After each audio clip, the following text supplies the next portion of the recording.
इस प्रस्तुति का शीर्षक है माता की आवाज का महान प्रभाव।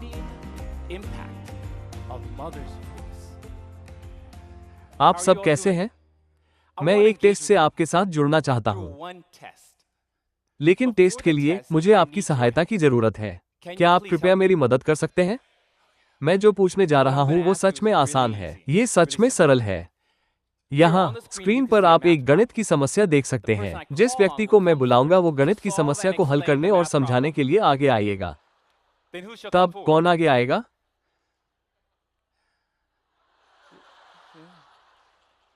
अब आपका दिल तेजी से धड़क रहा होगा।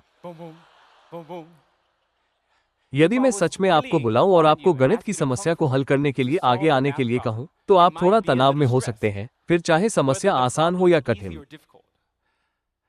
लेकिन उस समय, उस क्षण में अपने तनाव को दूर करने के लिए आपके पास क्या विकल्प होगा? शायद थोड़ा आराम करना, अच्छे से आराम करना, या कुछ स्वादिष्ट भोजन खाना, शायद व्यायाम करना, शायद कुछ सुकून देने वाला संगीत सुनना, या एक दिलचस्प नोवेल पढ़ना। अपने तनाव को दूर करने के लिए आपका पहला चुनाव क्या होगा? सभी लोगों के पास अपने तनाव को संभालने का, अपने आंतरिक तनाव से छुटकारा पाने का अपना तरीका होता है। लेकिन आज मैं एक और तरीका सुझाना चाहूंगा। अपनी माता को फोन करना। विस्कॉन्सिन मेडिसिन विश्वविद्यालय में किए गए एक अध्ययन के अनुसार व्यक्तियों की मनोवैज्ञानिक स्थिरता को देखते हुए हम संतानों पर माता की आवाज के प्रभाव को समझ सकते हैं।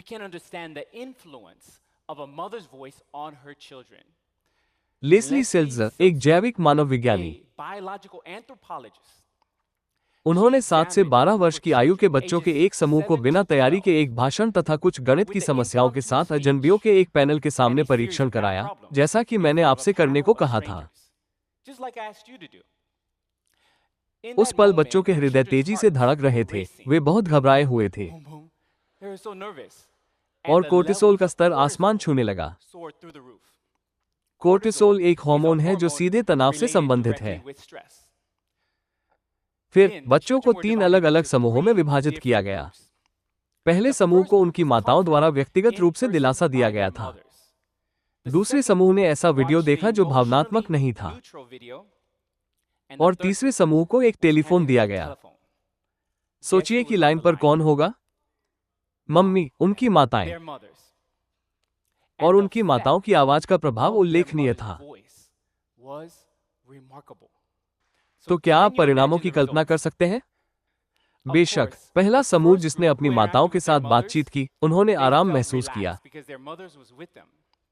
क्योंकि उनकी माताएं उनके साथ थीं। लेकिन तीसरा समूह वे फोन के माध्यम से अपनी माताओं के साथ बातचीत कर सके, और उनके पास पहले समूह के समान ही हार्मोनल प्रतिक्रिया थी। इसलिए माता की आवाज ने एक नाटकीय भूमिका निभाई, और उनके ऑक्सीटोसिन का स्तर, जिसे लव हार्मोन के रूप में भी जाना जाता है, काफी बढ़ गया। और अनुमान लगाइए कि तनाव हार्मोन का क्या हुआ? कोर्टिसोल ये सिर्फ माता की आवाज से गायब हो गया। पहले ये ज्ञात था कि सामाजिक बंधन के संदर्भ में जब ऑक्सीटोसिन जारी किया जाता है, तो आमतौर पर इसके लिए वास्तविक शारीरिक संपर्क की आवश्यकता होती है। लेकिन केवल माताओं की आवाज से वही प्रभाव हुआ। इसके माध्यम से हम महसूस कर सकते हैं कि माता की आवाज ही हमें सुकून देती है, हमें प्रेम का एहसास कराती है, ठीक उसी तरह जैसे कि हमारी माता शारीरिक रूप से हमारे साथ हो।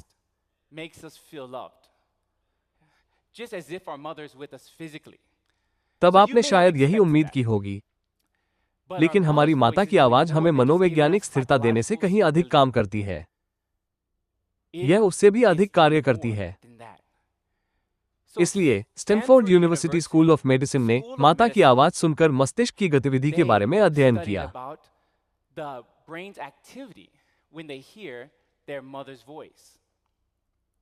अध्ययन में प्रत्येक बच्चे की माता को 3 शब्द कहते हुए दर्ज किया गया जो निरर्थक थे। उन्हें निरर्थक शब्दों का प्रयोग इसलिए करना पड़ा क्योंकि यदि वे अर्थपूर्ण शब्दों का प्रयोग करते, तो यह मस्तिष्क में सेक्रेटरी के एक पूरे अलग सेट को सक्रिय करेगा। इसलिए शोधकर्ताओं ने एमआरआई के माध्यम से बच्चों के दिमाग को स्कैन करते समय बच्चों को सुनने के लिए निरर्थक शब्दों की रिकॉर्डिंग की एक छोटी क्लिप दी।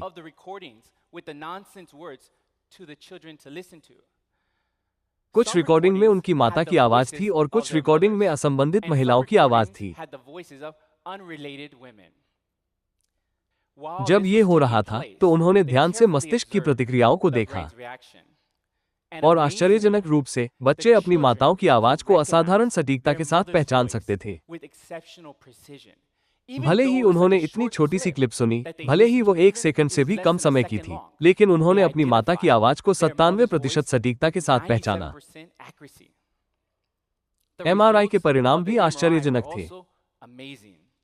मस्तिष्क अजनबी की आवाज के बजाय माताओं की आवाज से बहुत सक्रिय था। इसलिए माता की आवाज मस्तिष्क के लिए बहुत कुछ करती है। ये केवल प्राथमिक श्रवण कॉर्टेक्स के लिए ही सक्रिय नहीं था, जिसका संबंध सुनने वाली इंद्रियों से है, लेकिन माता की आवाज बच्चे के मस्तिष्क के कई अलग अलग क्षेत्रों को सक्रिय कर रही थी। अमिगडाला उनमें से एक है, जिसका संबंध भावनाओं से है। यह माता की आवाज से प्रभावित और सक्रिय था। मेसोएम्बिक रिवॉर्ड पाथवे और मेडियल प्रीफ्रंटल कॉर्टेक्स भी माता की आवाज से प्रभावित थे। The prefrontal cortex was also affected by the mother's voice. और साथ ही डिफॉल्ट मोड नेटवर्क भी माता की आवाज से प्रभावित था। और मस्तिष्क के अन्य क्षेत्र भी प्रभावित थे, जैसे मस्तिष्क के वे स्थान जो चेहरों के लिए देखने और समझने का काम करते हैं।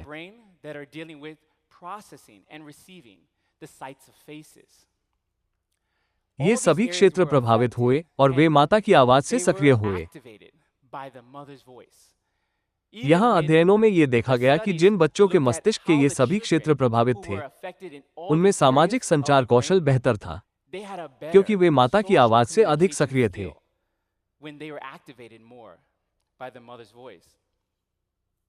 इसलिए इन परिणामों की समीक्षा करते हुए प्रमुख लेखक डॉक्टर दानियल अब्राम्स ने कहा कि हमारी माता की आवाज न केवल संचार कौशल बल्कि व्यक्तिगत संबंध बनाने की हमारी क्षमता के लिए भी सहायक है।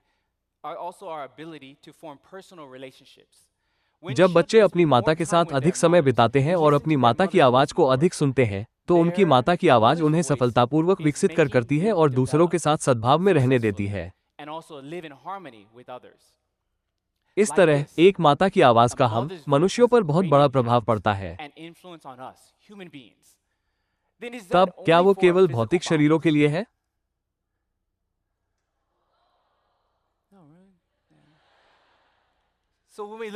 इसलिए जब हम बाइबल में देखते हैं तो पहला कुरिन्थियों 15 में ये लिखा है, जबकि स्वाभाविक देह है तो आत्मिक देह भी है, और शारीरिक देह के साथ साथ आत्मिक देह भी है।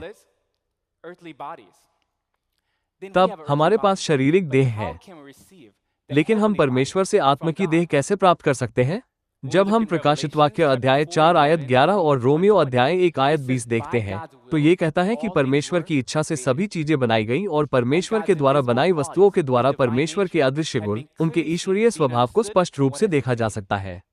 इसलिए हम इसके द्वारा कि परमेश्वर ने हमें हमारी शारीरिक देह कैसे प्रदान की, ये स्पष्ट रूप से समझ सकते हैं कि हम आत्मिक देह कैसे प्राप्त कर सकते हैं। जैसा कि आप जानते हैं, हमारी शारीरिक माताएं हमारे शरीर को जीवन देती हैं, लेकिन ये पीड़ा की प्रक्रिया के माध्यम से है, लहू बहाने और गर्भावस्था के माध्यम से। इसलिए ये दर्द जिससे एक माता गुजरती है, संतान के साथ एक संबंध बनाता है जो जीवन भर रहता है। और बाइबल ये भी कहती है, गलातियों अध्याय 4 आयत 26, ऊपर की यरूशलेम स्वतंत्र है और वो हमारी माता है। वो किसकी माता है? हमारी माता। फिर हम किसी भी स्त्री को माता नहीं कहते हैं, है ना? हम केवल उसी स्त्री को हमारी माता कहते हैं जो हमें जन्म देती है। इसलिए वो स्त्री जो हमारी आत्मा को जन्म देती है, वही हमारी एकमात्र आत्मिक माता है। बाइबल स्पष्ट रूप से समझाती है और गवाही देती है कि जैसे हमारे शरीर को हमारी शारीरिक माताओं से जीवन मिलता है, वैसे ही हमारी आत्मा को हमारी आत्मिक माता के द्वारा जीवन दिया जाता है। इसलिए परमेश्वर ने स्वर्गीय इच्छा से हमारी सांसारिक माताओं को बनाया ताकि हम हमारी स्वर्गीय माता के बारे में समझ सके। इसलिए हमने जो पहला एक्सपेरिमेंट देखा वह वैज्ञानिक प्रमाण था जो साबित करता है कि हमारी शारीरिक माताएं अपनी आवाज से तनाव को दूर करती हैं, फिर भले ही हम इस अव्यवस्थित संसार में क्यों न रह रहे हों।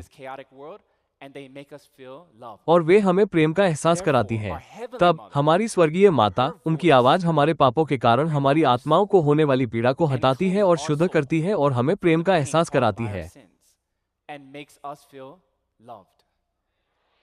दूसरे एक्सपेरिमेंट में ये तथ्य सामने आया कि हमारी सांसारिक माता की आवाज हमारे जीवन को विकसित करने और हमें भावनात्मक रूप से स्थिर और समग्र रूप से अच्छा बनाने पर सबसे अधिक प्रभाव डालती है।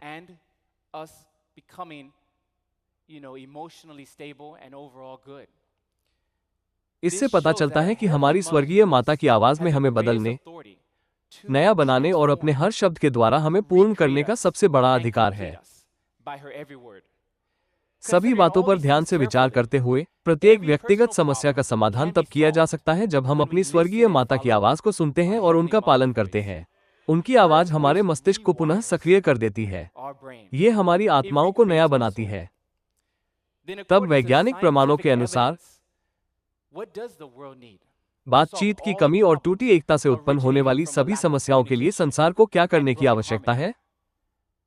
हमें हमारी स्वर्गीय माता की आवाज सुनने की आवश्यकता है। सचमुच स्वर्गीय माता की आवाज पूरे ब्रह्मांड में गूंजती है। बाइबल उस दिन की भी भविष्यवाणी करती है जब स्वर्ग से आत्मिक माता इस पृथ्वी पर उतरेगी। प्रकाशित वाक्य अध्याय 21 आयत 9 में यूहन्ना से कहा गया था, इधर आ, मैं तुझे दुल्हन अर्थात मेमने की पत्नी दिखाऊंगा। तब वो मुझे आत्मा में एक बड़े और ऊंचे पहाड़ पर ले गया और पवित्र नगर यरूशलेम को स्वर्ग से परमेश्वर के पास से उतरते दिखाया।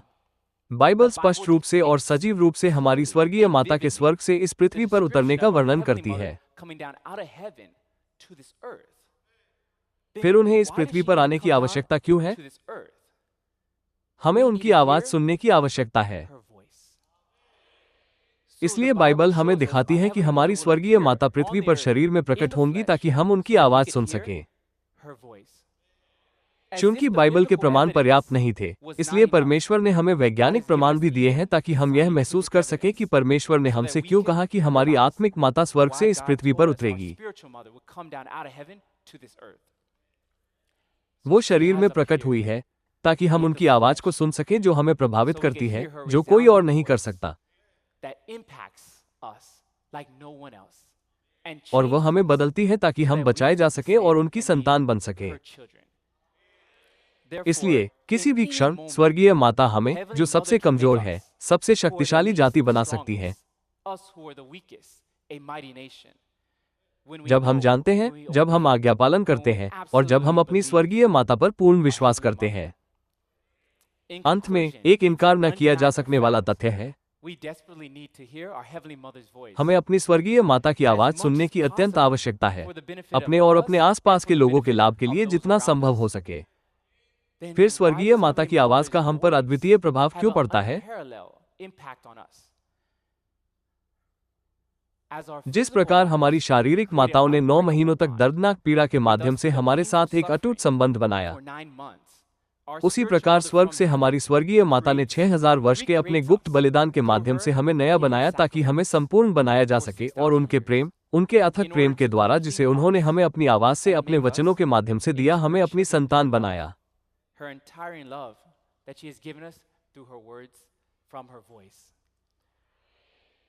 फिर क्या कोई ध्वनि, कोई संगीत, कोई आवाज है जो सुनने के लिए हमारी स्वर्गीय माता की आवाज से बेहतर और हमारे लिए अधिक फायदेमंद है?